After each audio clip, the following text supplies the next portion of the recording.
What's up everybody, it's Sean here and I'm back today to give you guys a review of the Clot and Nike Air Max 1 Kiss of Death. This pair originally released back in 2006 and it marked the first collaboration between Nike and Hong Kong-based boutique Clot. So fast forward 15 years later, here we are with a retro version, this pair releasing earlier in February on Clot's website, and then there was a follow-up worldwide release on March 27th.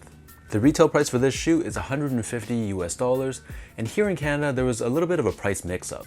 So some of our websites, including Nike.ca and Livestock, they release these for $170, but then other retailers like Haven, for example, release these for $190.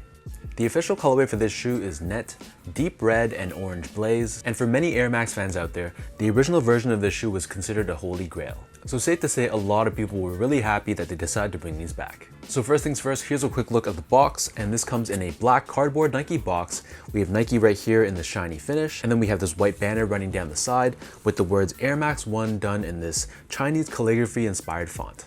Running across the side of the bottom of the box, we have this thread-like graphic along with the Chinese characters that represent Clot family.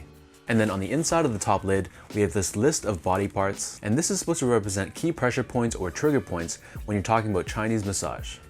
As for the shoes, this takes your classic Air Max 1 silhouette, but the most important and the most notable change that they've incorporated on this shoe is this translucent toe box. So this means whatever socks you're wearing, or if you're going barefoot, you're going to be seeing this through the toe box. And unlike the original release where the toe box was a solid translucent material, in this case they've incorporated perforations throughout the toe box to help with the ventilation and to avoid fogging up the interior.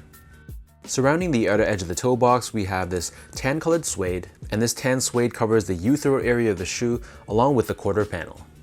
The area surrounding the top two eyelets, we have this white colored leather, and then the eyelets themselves are constructed out of this lime green colored TPU.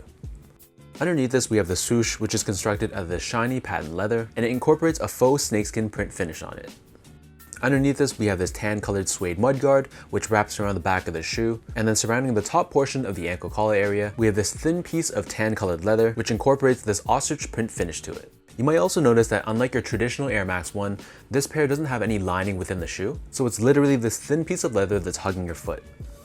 Wrapping on the back end of the shoe, unlike the OG release where this area was done in orange, for this retro version they've changed it up a bit and incorporated this deep red colored 3M material which reflects when hit with direct light like flash, and then embroidered in the center we have this thread graphic along with the Clot logo in the center. For the laces, these come standard with these tan colored wax laces, but if you're not feeling these laces, they also give you a secondary pair in red as well. And then underneath this, the tongue is constructed out of a very soft, deep red colored leather, and similar to the ankle collar area, the tongue has no additional padding. At the very top, we have this suede patch with Nike Air Max branding done in this lime green color. And then on the interior side of the tongue, it's lined in this tan colored leather, and then on the back side of the tab, we have the Clot logo debossed in green. Moving on to the insoles, so these come with custom graphic insoles as well.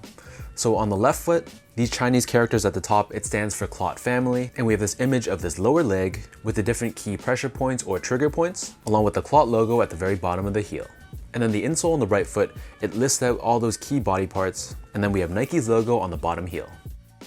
So the upper of these Air Max 1s sits atop this full-length polyurethane foam midsole. The entire midsole is painted in this orange blaze color, and we have this cutout underneath the heel which exposes the Air Max unit that's found within the midsole. And in this case, the Air unit itself is done in this deep red color. Turning the shoe over to the bottom, here we have your outsole, which is done in this translucent rubber. With the original 2006 release, they incorporated a graphic of a foot, but for this retro version, the foot's a little bit different. This graphic is inspired by Chinese reflexology, and all these different colors represent the key trigger points on your foot. So that breaks down the look and the construction of these Clot Air Max 1s. So for those wondering about sizing, these guys do fit big. So I'm a true size 10, slightly on the wider side, and I'd recommend going at least a half size down. So I wear between a 10 or a 10.5 in my Air Max 1s depending on the release, and for these guys I got these in a 9.5, which is technically half size down from my actual true size. So overall, I'd say that going half size down fits me pretty well. Width-wise, it's perfect, and from a length perspective, there's just about a thumb's width between the top of the shoe and the top of my toe. The reason why it fits so big is because there's no additional padding, both around the ankle collar area as well as the tongue, and I've even heard some people even go a full size down from their true size. So I think if you have narrow or normal width feet and you like a really snug fit, you might be able to get by with going full size down, but just to be safe, I think half size down is probably the best bet. Next up, in terms of comfort, so these feel like all my other Air Max 1s. They're not going to be the most comfortable shoe in my collection. They are a shoe technically from 1987, so the tech is pretty outdated. With that said though, it feels pretty firm, pretty flat to the ground, but just for everyday casual use and just for walking around, they're going to feel perfectly fine. Finally, in terms of the quality and craftsmanship on this pair, overall it wasn't bad at all.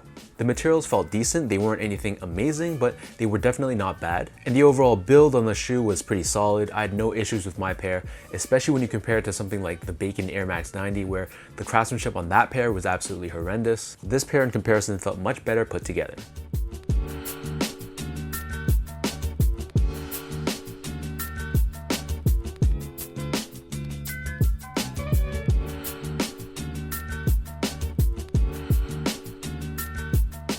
With all that being said now, let's lace up these Clot Air Max 1s and I'll show you guys how these look on feet.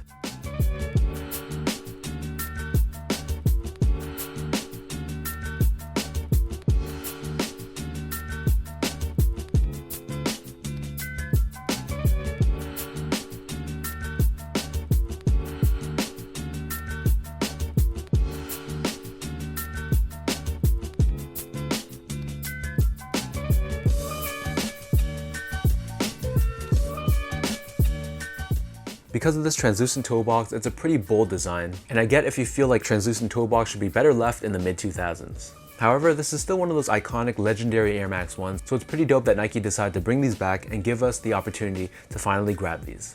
So let me know in the comment section down below what you guys think about this Clot Air Max 1 Kiss of Death. Did you guys manage to grab these, or did you take an L, or did you guys pass altogether? If you guys enjoyed this video, be sure to like, comment, and subscribe. Give me a follow on Instagram at sgo8. Check out my Twitter at sean.go and visit my website at seango.ca. So until next time, thank you so much for tuning in. Hopefully you guys enjoyed this review, and I'll catch you guys all in the next one.